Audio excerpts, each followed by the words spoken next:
And we start with Lucas Tomlinson live in West Palm Beach, where the commander-in-chief has been spending the holidays. And Lucas, you've had great coverage overnight here. What else are we learning about this operation? Well, good morning, Griffin. A daring operation in the pre-dawn hours in 2 a.m. local in Caracas, 1 a.m. East Coast time. U.S. Special Operations Forces flew in from off the coast of Venezuela to snatch Venezuelan leader Nicolás Maduro and his wife. President Trump announcing the news on Truth Social a short time ago. I'll read it for our viewers. It says, quote, "The United States of America has successfully carried out a large-scale strike against Venezuela and its leader, President Nicolás Maduro, who has been, along with his wife, captured and flown out of the country.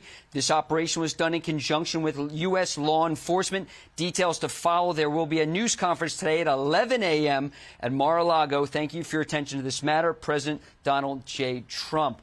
And just before the assault force arrived at Maduro's compound, you can imagine the intelligence that U.S. intelligence agency had to have to know where to send the assault force to be able to locate and grab Maduro as well as his wife. You had numerous airstrikes throughout Caracas targeting Maduro's forces at a military base in Caracas as well as an air base, also Venezuela's largest port. And this is something President Trump has been threatening for months. It started with the drone strikes on the alleged drug boats in the Caribbean and the Eastern Pacific, over 24 to date, killing over 100 people. You saw it when U.S. forces seized, as a law enforcement matter, the oil tankers that the Trump administration said were associated with the Maduro regime. The goal is to cut off the drug and oil revenue stream for Nicolás Maduro. And for months, we've heard President Trump say that Maduro must go, and Maduro was very defiant. Despite repeated threats from President Trump, over 15 times, President Trump said he will be striking on land. Recall on Monday, we heard the president confirming that the CIA struck a target along the coast of Venezuela, destroying some of Maduro's drug boats. And again, this has been something that is not quite unprecedented. We saw in 1989 with the seizure of Manuel Noriega from Panama. This is something that the president wanted. We had not heard from President Trump, almost shades of Operation Midnight Hammer when those B-2s struck Iran. We haven't seen President Trump over the past 2 days. We heard from him on New Year's Eve. It was interesting. A reporter asked the president what his goal was for this coming year. He replied, peace. Well, for the President Nicolás Maduro, he didn't get that. Now, we did hear from Maduro yesterday, guys. He sounded like he was almost pleading in an interview done from a car, believe it or not, saying he was almost begging the Trump administration for a deal with oil. Of course, many American oil firms were kicked out of Venezuela decades ago. We've heard from President Trump in recent days saying he wants that oil back, and the company's in.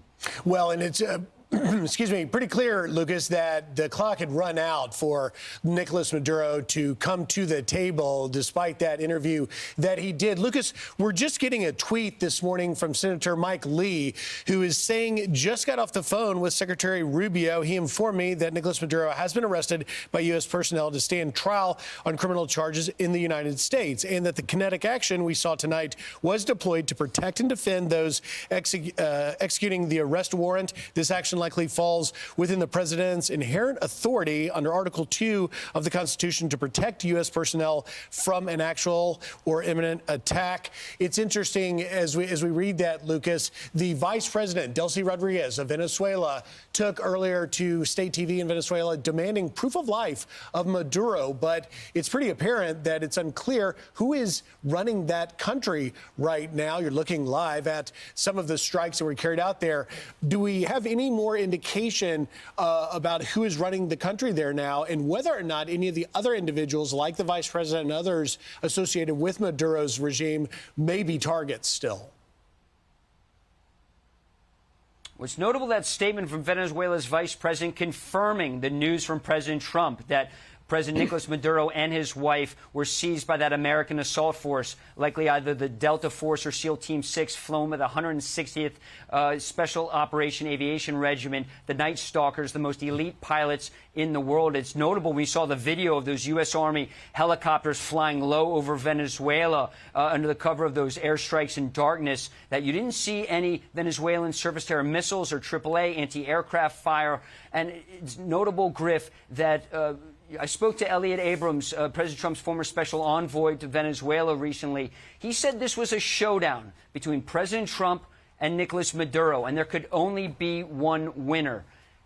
And that is why President Trump likely did not back down. You had this large military buildup in the Caribbean. You have about a dozen warships offshore. You have the USS Gerald R. Ford strike group that was rerouted from Europe, came to the Caribbean. You had the USS Iwo Jima amphibious assault ship. You have dozens of helicopters aboard there. Of course, dozens of strike aircraft aboard Ford. You also had squadrons of F-35 stealth fighter jets from the Air Force that arrived in Puerto Rico in recent days, from the Air Force, including the Green Mountain Boys from Vermont.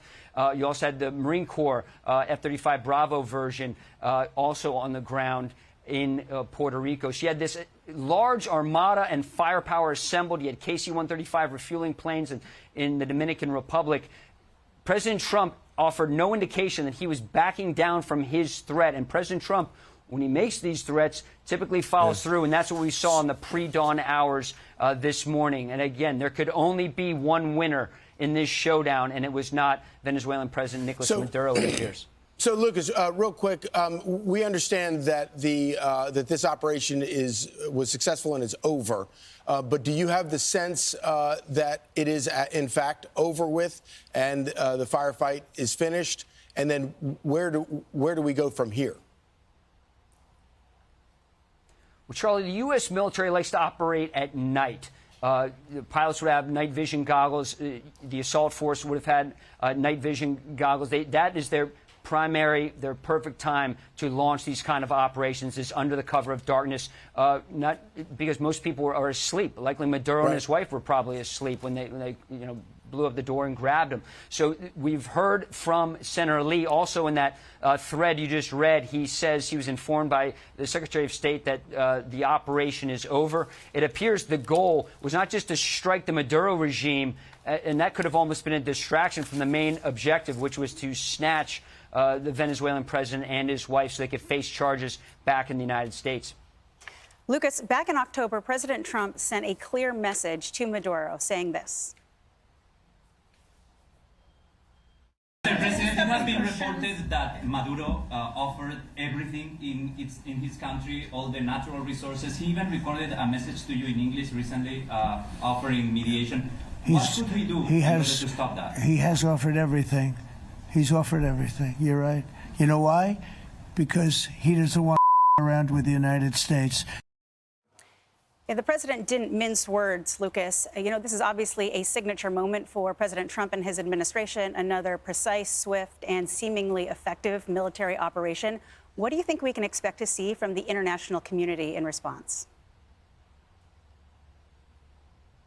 Well, allies of the United States are going to be on the side of the United States, and America's adversaries are going to come down pretty strong on this. And when you read the statement from Senator Lee talking about Article 2 and the president's authority to carry out this operation, likely probably getting a jump on some of the criticism that the president might be facing with Democrats on Capitol Hill. So perhaps a little cover there from Senator Lee. So adversaries of the United States and, of course, Maduro's allies, Russia, China, and Iran, are going to come down very strongly on this operation.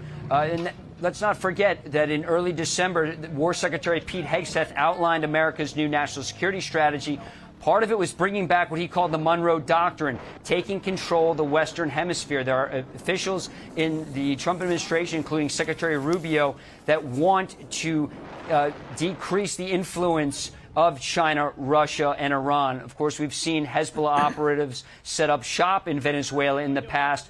This was all the reason that President Trump wanted a change in Venezuela. I'm Steve Doocy. I'm Brian Kilmeade. And I'm Ainsley Earhart. And click here to subscribe to the Fox News YouTube page to catch our hottest interviews and most compelling analysis.